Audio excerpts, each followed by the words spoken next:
ভারতের গোলাপি শহর জয়পুরে সবাইকে স্বাগত।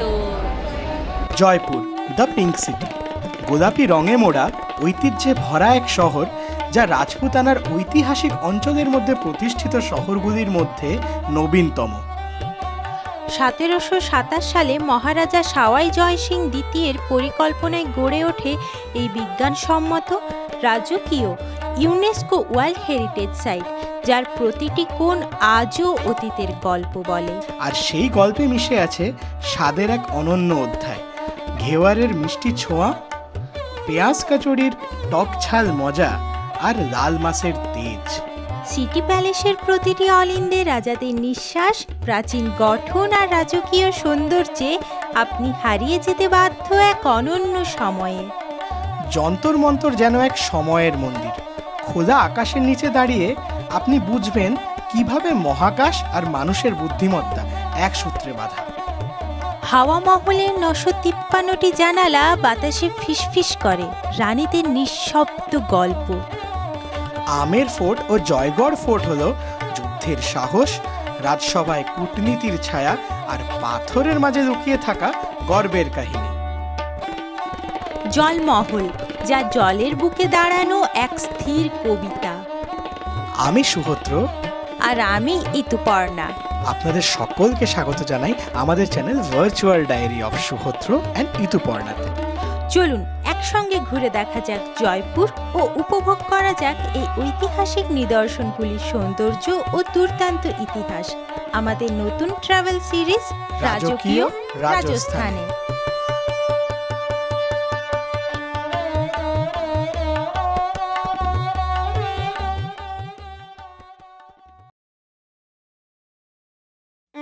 আমাদের রাজস্থান সিরিজের গত পর্বে আমরা শেয়ার করেছিলাম ফ্লাইটে করে কলকাতা থেকে জয়পুর যাওয়ার এক্সপিরিয়েন্স, জয়পুরে আমাদের হোটেলের ডিটেলস, জয়পুর মেট্রো চড়ার এক্সপিরিয়েন্স এবং সেখানকার এক প্রসিদ্ধ মিষ্টির দোকানে ব্রেকফাস্ট করার দারুণ অভিজ্ঞতা। সেই ভিডিওর লিংক আমরা এই ভিডিওর আই বাটনে এবং ডেসক্রিপশন বক্সে দিয়ে রাখলাম, আপনারা ভিডিওটি দেখে নিতে পারেন। আজকের গল্প শুরু গত পর্বের শেষ থেকে। চলুন তাহলে শুরু করা যাক আজকের ভিডিও।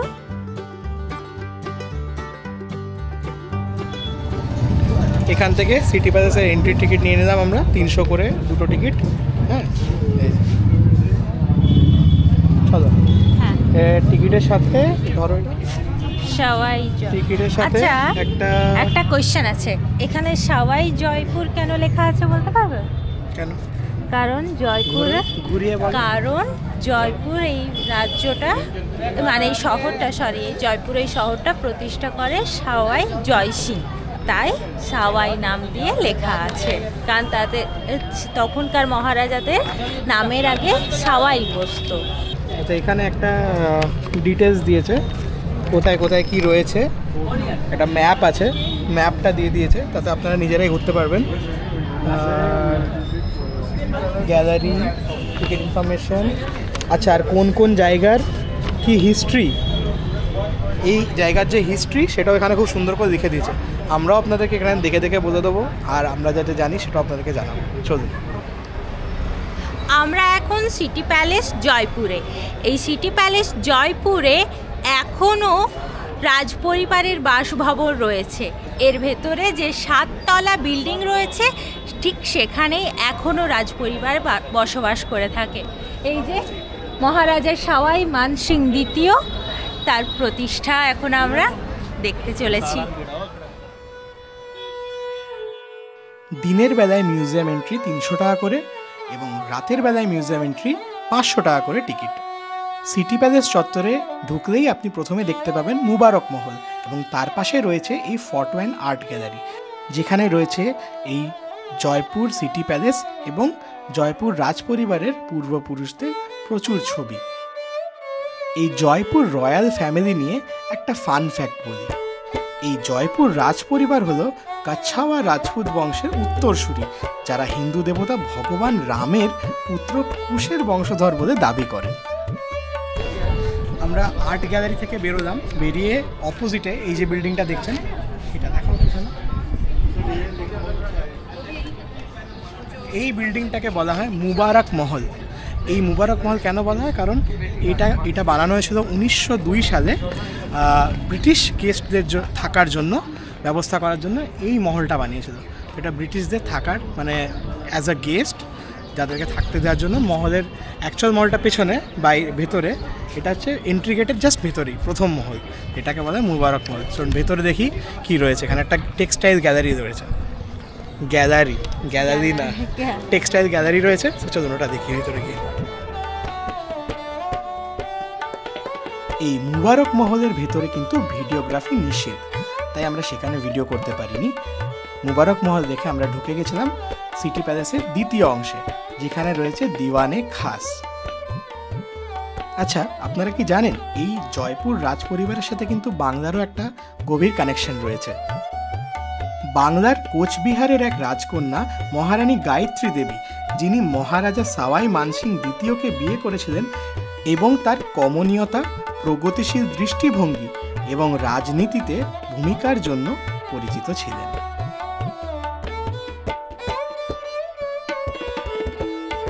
এই যে জারটি দেখছেন, এটা অ্যাপারেন্টলি ওয়ার্ল্ডের লার্জেস্ট সিলভার জার জল ধরার জন্য, জল রাখার জন্য। এটাকে বলা হয় গঙ্গা জলি, মানে এখানে অ্যাকচুয়ালি গঙ্গা জল রাখতেন। আর এটা বানানো হয়েছিল মহারাজা সাওয়াই মাধো সিং টুয়ের মানে নেতৃত্বে।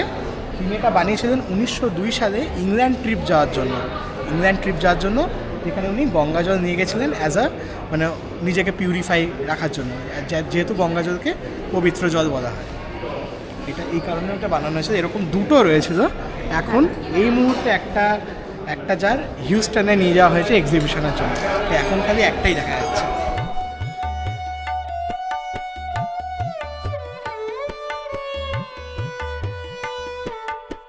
এই হলের নাম হচ্ছে সর্বাতভদ্র বা দিওয়ানে খাস। এইখানে বসেই রাজা তার ব্যক্তিগত মানুষজনদের সাথেই মিটিং করত, কারণ এটা প্রাইভেট হল তখনকার দিনের।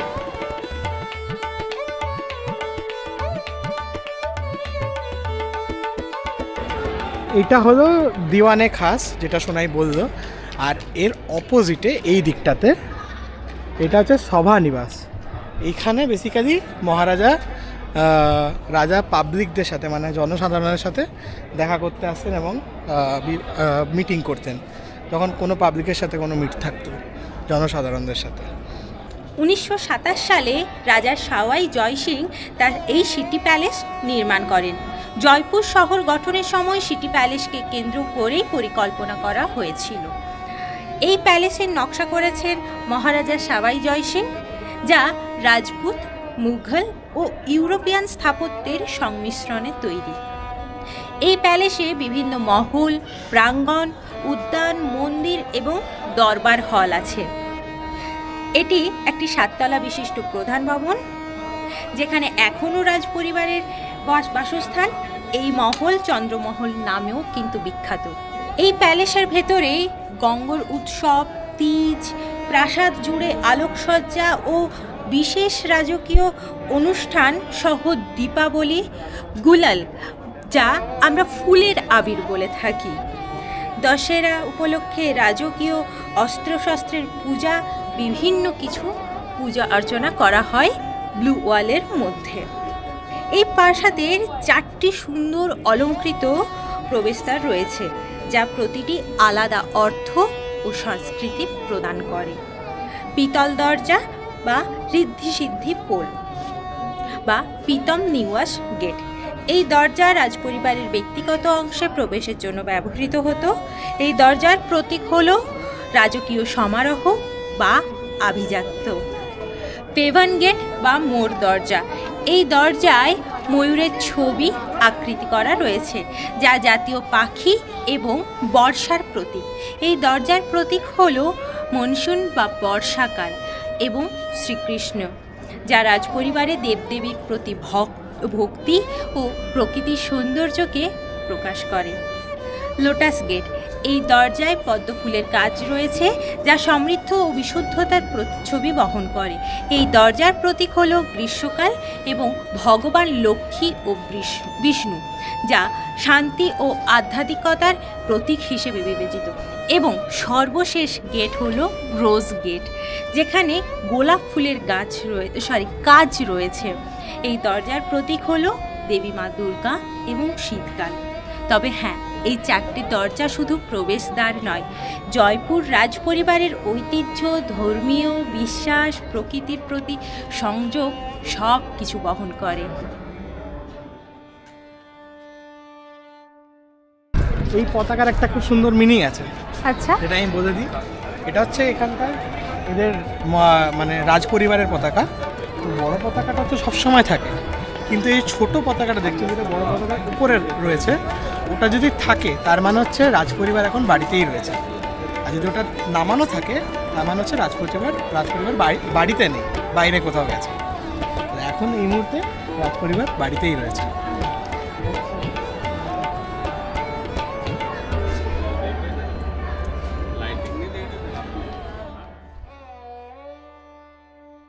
জয়পুর সিটি প্যালেস থেকে বেরোলাম, এন্ট্রি যে গেট থেকে নিয়েছিলাম সেই গেট থেকেই বেরোলাম টিকিট অফিসের।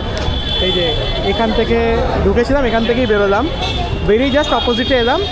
অপোজিটে এখানে হচ্ছে যন্তর মন্তরের টিকিট কাউন্টার। তো আমরা এবার যন্তর মন্তরে ঢুকবো, যন্তর মন্তর ঢুকি, তারপর দেখা যাক কী হয়। আর এখানে টিকিট হচ্ছে 52 টাকা করে পার পারসন। শোনাই আসো, এখানে 52 টাকা করে টিকিট নিয়েছে। আপনারা পেটিএম থেকে বা যে কোনো ইউপিআই দিয়েও টিকিট পারচেস করতে পারবেন। সেম ওখানে 300 টাকা করে টিকিট, ওখানেও ইউপিআই পেমেন্ট অ্যাকসেপ্টেড, তো কোনো প্রবলেম নেই। এই যন্তর মন্তর সপ্তাহের প্রতিদিন খোলা থাকে সকাল 9টা থেকে বিকেল 5টা পর্যন্ত। আমরা এখন রয়েছি যন্তর মন্তরে। রাজা সাওয়াই জয়সিং দ্বিতীয় 1734 সালে এই যন্তর মন্তর নির্মাণ করেন।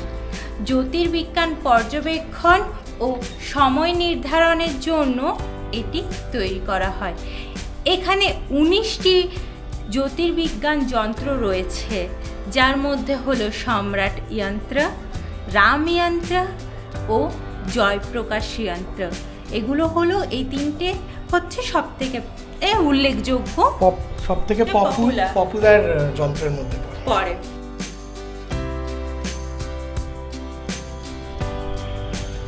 এই যে যন্ত্রটা দেখছেন এটাকে বলে সম্রাট যন্ত্র। এটা বিশ্বের বৃহত্তম সূর্য ঘড়ি। এইটা দেখে সূর্যর পজিশন দেখে এটার সময় নির্ধারণ করার ঘড়ি, সূর্য ঘড়ি বলতে ওটাই। এই সম্রাট যন্ত্র দিয়ে 3 সেকেন্ডের ব্যবধানে সময় 2 সেকেন্ড 2 বা 3 সেকেন্ড, এখন জানি না, এখানে গাইড বললো 3 সেকেন্ড শুনতে পেলাম। তো 2 বা 3 সেকেন্ডের সময় ব্যবধানে সময় পরিমাপ করা যায়।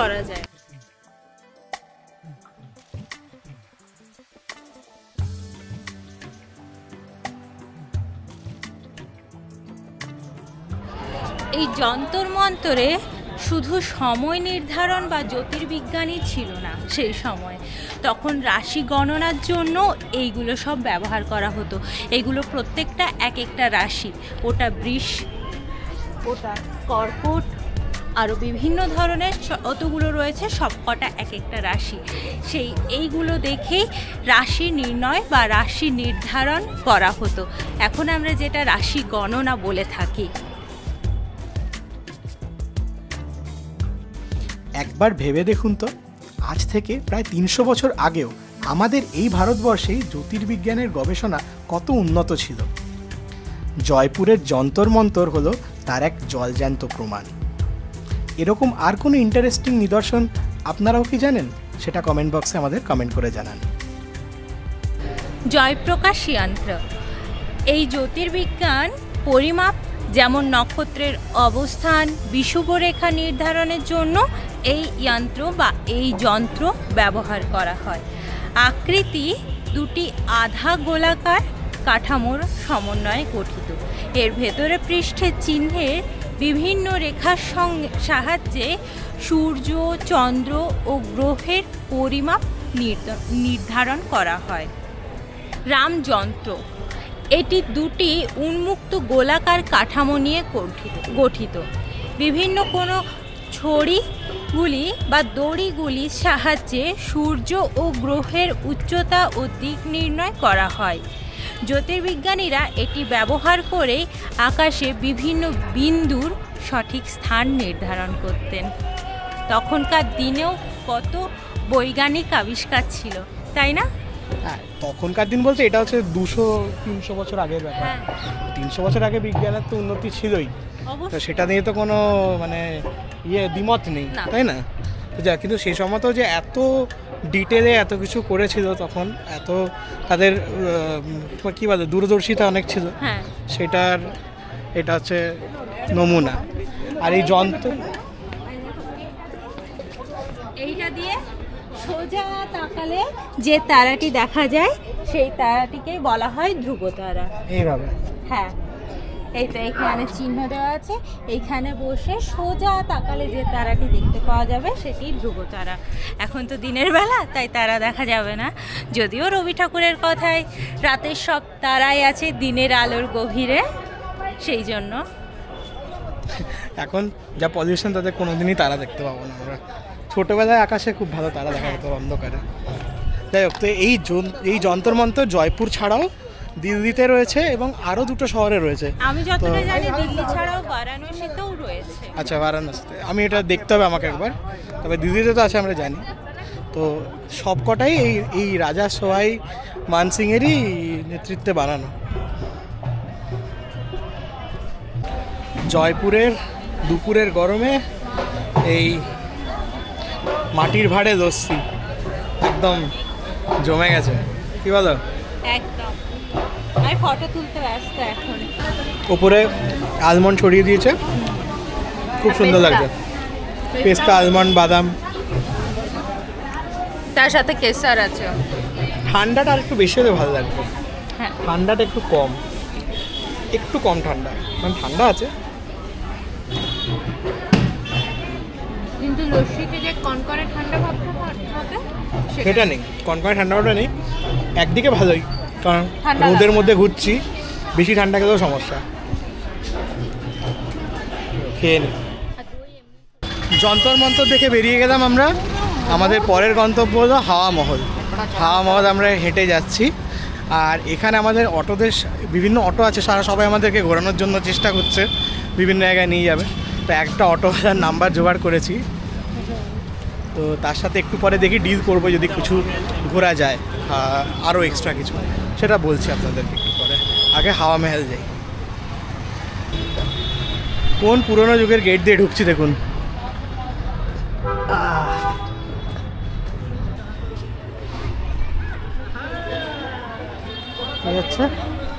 এই হলো হাওয়া মহলের এন্ট্রি, প্রবেশদ্বার। এই হাওয়া মহল কিন্তু আমাদের সিটি প্যালেসেরই একটা বাউন্ডারির ভেতরেরই অন্তর্গত একটা জায়গা না। হাওয়া মহলের যে ফ্রন্ট ফ্যাসাডের আমরা ছবি দেখি, সেই সামনের দিক থেকে কিন্তু হাওয়া মহলের কোনো প্রবেশদ্বার নেই। এই আমরা হাওয়া মহলের ভেতরে ঢুকছি। 1799 সালে রাজা সাওয়াই প্রতাপ সিং এই মহল নির্মাণ করেন। তিনি ছিলেন ভগবান কৃষ্ণের ভক্ত, তাই মহলের আকৃতি কৃষ্ণের মুকুটের মতো দেখতে। এই হাওয়া মহল তৈরি হয়েছে রাজপুত ও মোগল স্থাপত্যের মিশ্রণে এবং নির্মাণ হয়েছে লাল ও গোলাপি বেলে পাথর দিয়ে। এই মহলটি মূলত রাজপরিবারের মহিলাদের জন্য নির্মাণ করা হয়েছিল, যাতে তারা বাইরের জীবন দেখতে পারেন নিজেদের আড়াল রেখেই। হাওয়া মহল শব্দটির অর্থ হলো বাতাসের প্রাসাদ। মহলটি এমনভাবে নির্মিত যাতে প্রাসাদের ভেতরে সবসময় বাতাস প্রবাহিত হয়। এটি ছিল রাজপরিবারের গ্রীষ্মকালীন বিশ্রামস্থল, কারণ জানালাগুলো দিয়ে প্রবাহিত ঠান্ডা বাতাস প্রাসাদকে শীতল রাখত। তবে অদ্ভুত বিষয় হলো, এত বড় মহলের ভিতরে এই মাত্র একটিই কক্ষ রয়েছে, বাকি অংশ মূলত জানালা আর করিডোরে ভরা। আরেকটি আশ্চর্যের বিষয় হলো, এই মহলটি 5 তলা বিশিষ্ট হলেও এখানে কোনো সিঁড়ি নেই, বরং র্যাম্প রয়েছে উপরের তলায় ওঠার জন্য। হাওয়া মহলের ওপর থেকে পুরো জয়পুরের প্যানোরামিক ভিউ আপনারা দেখতে পাবেন।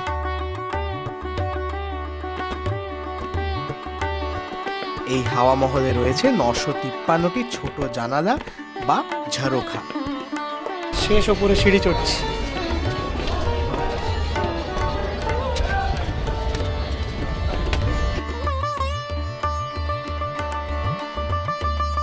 এই ছোট জানালা বা ঝারোখাগুলি এমনভাবে ইন্ট্রিকেটলি কার্ভড যাতে প্রাসাদের ভেতরে প্রাকৃতিক বায়ু চলাচল খুব সুন্দরভাবে হয়।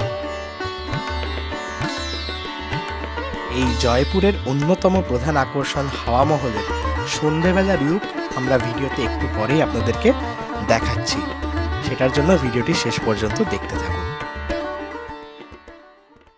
এই হাওয়া মহল থেকে বেরোলাম, এখন 3টে বাজে। আমরা এখানে আবার সন্ধেবেলায় আসবো। এখন যেহেতু অনেকক্ষণ সময় বাকি, আমরা এখন একটু হোটেলে ফিরে যাচ্ছি। এখানে আরও অনেক কিছু দেখার আছে, বাট আমরা যেহেতু ভোর 3টায় বেরিয়েছি না, তো অতটা এনার্জি দিচ্ছি না, 12 ঘন্টা জেগে আছি।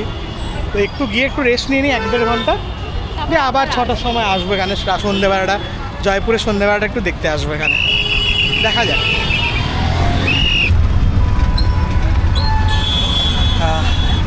কি গরম, মানে গরম বলতে রোদের তেজটা খুব বেশি, তাই না?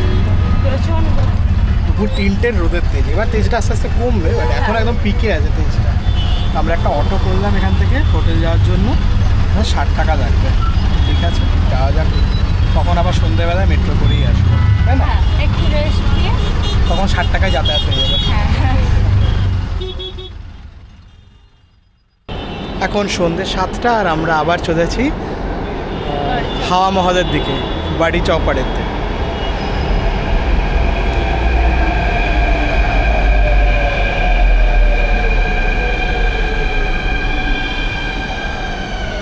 বাড়ি চৌপাড় থেকে নেমে আমরা এখন হাওয়া মহলের সামনে। দেখুন,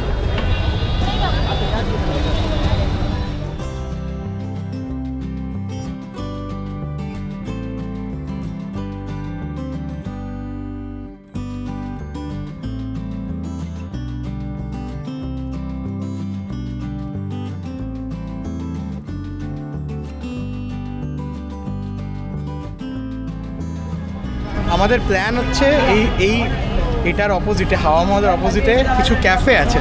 তো ক্যাফেতে যাচ্ছি, দেখি যদি জায়গা থাকে তাহলে আমরা ওখানে আজকে ডিনারটা করব এই হাওয়া মহলের ভিউ নিতে নিতে। আর আপনাকে সিঁড়িটা দেখাই এখানে ওঠার জন্য। যাও, বিশাল উঁচু উঁচু সিঁড়ি।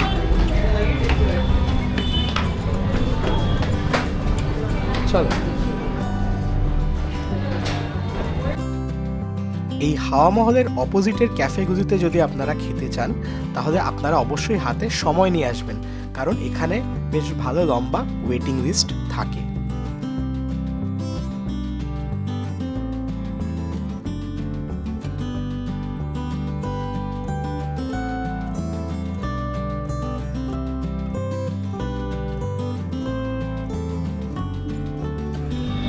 দি ট্যাটু ক্যাফে, এখানে আমরা এসে গেছি আজকে ডিনার করতে। মানে ডিনার বলতে যতটুকুই খাওয়া যায় আর কি খাবো। এখন বাজে প্রায় 8টা, 7:51 বাজে। আর এই ভিউটার জন্যই আজকে আমাদের এখানে আসা সন্ধ্যেবেলায়। আমরা প্রথমে ভেবেছিলাম যে সানসেটের টাইমে আসবো, সানসেটটা একদম এই সাইড থেকে হয়, কিন্তু আমাদের শরীরে দিচ্ছিল না, সারা রাত জেগেছিলাম। তো এখন আমরা ফ্রেশ হয়ে একটু এসছি ডিনার করতে। দুর্ধর্ষ ভিউ। এইখানে আমরা টেবিল পেয়েছি এই সামনেটাতেই, ওই সে সোনাই বসে আছে এই সামনেটাতে। তো দারুণ লাগছে। এখান থেকে পুরো জয়পুরের এই সিটি সেন্টারটা খুব দারুণভাবে দেখা যাচ্ছে। এই যে বাড়ি চৌপাড়, এই জায়গাটা হচ্ছে বাড়ি চৌপাড়। বাড়ি চৌপাড়ের সামনে থেকে সব গাড়িগুলো আসছে। দারুণ রাস্তা, একদম দারুণ জায়গাটা। আর ওইখানে সম্ভবত হচ্ছে নাহারগড় ফোর্টের ভিউটা আমরা দেখতে পাচ্ছি ওই উপরে। খুব সুন্দর জায়গা লাগছে। আর ওইটা হচ্ছে যেটা জ্বলছে, এটা হচ্ছে আমাদের সিটি প্যালেসের যে মেন প্রাসাদটা, চন্দ্র কি নাম বেশ ভুলে গেছি। তো ওইটা, এই হচ্ছে আমাদের ক্যাফে। তো আমরা এখানে একটু দেখি, খাবারের জন্য ওয়েট করছি। খাবার এলে আবার দেখাচ্ছি। ও, খাবারও চলে এসছে।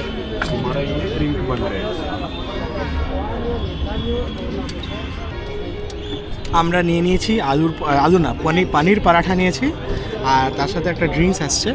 ড্রিঙ্কসটা যদি লাগে আরও নেবো, বা বাইরে গিয়ে তো কোল্ড ড্রিঙ্কসও খেতে পারি। মানে এখানে একটু ক্যাফেতে দাম বেশি খাবারের, যেহেতু এরকম সুন্দর ভিউ সেই হিসেবে দামটাও একটু বেশি। এই পনির পরোটা দিয়েছে, একটু টেস্টটা বলছি, আচ্ছা সোনাই বলছে টেস্ট।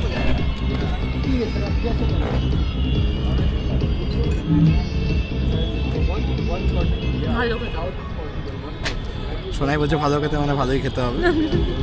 যাই হোক, আমরা খেয়ে নিই তাহলে, ডিনারটা করে নিই, তারপর দেখা হচ্ছে। আশা করছি আজকে আর কোনো প্ল্যান নেই, তো এনিওয়ে লেটস সি। একটা ইনফরমেশন দিয়ে রাখি, সেটা তো আমি বলতে ভুলে গেলাম।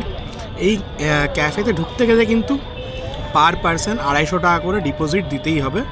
তো আপনি সেটা খেয়ে উসুল করে নিতে পারেন, মানে পরে বিলের সাথে অ্যাডজাস্ট হয়ে যাবে বললো। তো আমাদের দুজনের 500 টাকা প্রথমেই দিয়ে দিতে হয়েছে, তারপরে আমরা এন্ট্রি পেয়েছি, দিয়ে এখানে এসে খেলাম। তো আমরা এই পনির পরোটা নিয়েছি, ওটা 2 পিস পনির পরোটা থাকে, মানে টোটাল 4 পিস থাকে ভাগ করে, সেটা 350 টাকা নিয়েছে। আর একটা ফ্রেশ লাইম সোডা নিয়েছি উইথ মশালা, এটা 220 টাকা মতো প্রাইস। তো এনিওয়ে এটা দেখা যাক, এই দুটোই খেতে খুব ভালো হয়েছে। আমরা আর কিছু খাবো কি না জানি না, এখানে হয়তো আর কিছু খেতে পারবো না। তো এনিওয়ে দেখি বিলটা এলে বাকিটা বলতে পারবো। হ্যাঁ,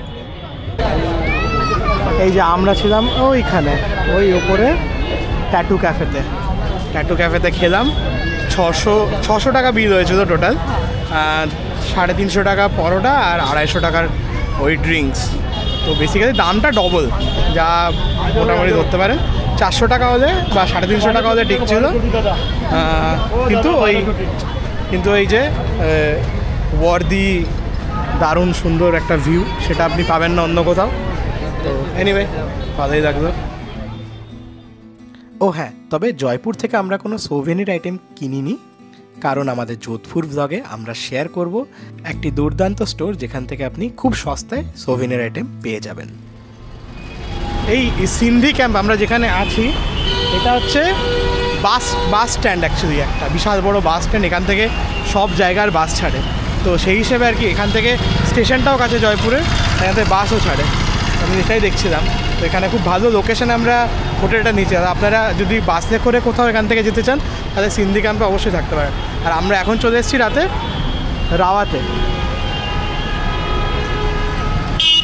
রাওয়াত মিষ্টান্ন ভাণ্ডারে। আমরা গুলাব জামুন খেতে এসেছি, দেখি কি পাওয়া যাচ্ছে এখানে মিষ্টি। এখান থেকে মেট্রো স্টেশনও কাছে, হ্যাঁ সামনেই মেট্রো স্টেশনে, মেট্রো করেই তো আমরা যাতায়াত করছি। এখান থেকে মেট্রো, মেন স্টেশন আর আবার বাস স্ট্যান্ড সবই এক জায়গাতে।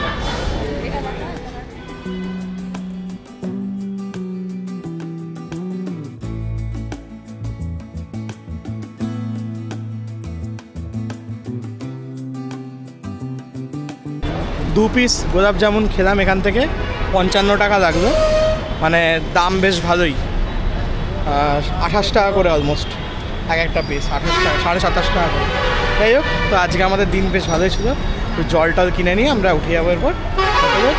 আজকের মতো এখানেই শেষ। কালকে আমরা আমের ফোর্ট যাব, Amer fort, Jaigarh fort, Jalmahal, Jaigarh fort দেখতে যাবো। আর বিকেলবেলায় থাকছে আমাদের জয়পুর থেকে যোধপুরের ট্রেন জার্নি। ঠিক আছে, তো আজকের মতো এখানে শেষ। গুড নাইট, বাই বাই, পরের ব্লগে দেখা হচ্ছে।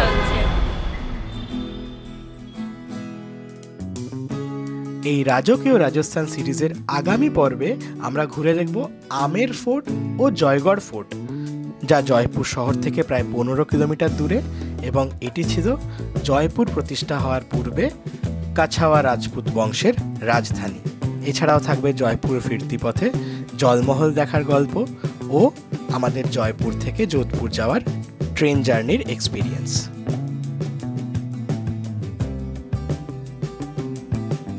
আপনারা যদি থাইল্যান্ড ঘুরতে যাওয়ার প্ল্যান করেন, তাহলে আমাদের এই থাইল্যান্ড সিরিজের ভিডিওগুলিও দেখে নিতে পারেন। থাইল্যান্ড সিরিজের প্লেলিস্টটা আমি এই ভিডিও ডেসক্রিপশন বক্সে দিয়ে রাখছি। এছাড়াও টাটানগরের আমরা একটা ট্যুর করেছিলাম, তার ভিডিওর লিঙ্কও ডেসক্রিপশন বক্সে দেওয়া রইল। সবাই ভালো থাকবেন, দেখা হচ্ছে পরের ভিডিওতে।